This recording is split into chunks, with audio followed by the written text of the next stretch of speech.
what I want to do is take a look at internal control relays, or what some people refer to as bits.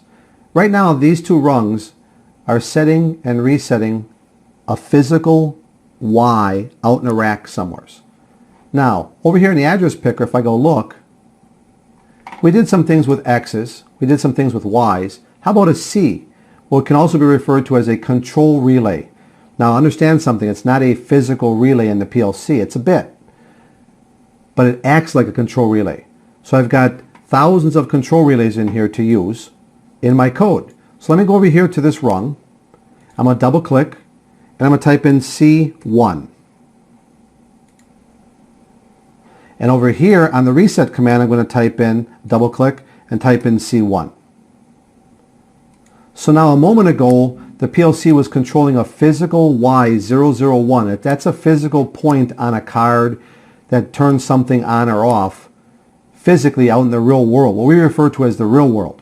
This is a logical world. This C stays internally to the PLC, and I can use that C in a rung later on to prove whether it's on or off. For example, I can use C1 here as a normally open contact along with some other contacts to control something else in code. But for right now, I just want to demonstrate, I'm going to delete it with the delete key. I want to demonstrate how this works.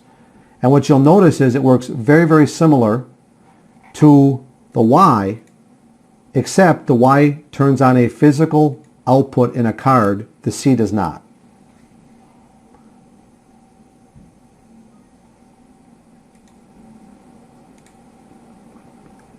So now watch this. I'm going to flip X001 on. C1 sets to the on state. If I push X002, C1 drops out. If I flip the switch, C1 sets on. Now, if I unplug the power, let's see what this does. When I plug the power back in, it reset.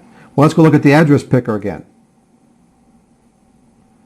When I go look at the C's, they're all set to be non-retentive. Now again, if you remember, I can click here and I can make this retentive if I would like to, but the factory setting is they're non-retentive, so they don't remember where they were. So basically what I did is I took a ladder rung that was controlling a Y, which is a physical, real-world output to some device, such as a solenoid or motor. I replaced it with a C, which is an internal bit, not a physical that goes to the real world, not a physical address that goes out to the real world and turns something on. But I can then use this C in return later on in code to perform some other action for me. So that's the beginning of where we start using the C's internally in the PLC to do other functions for us in ladder.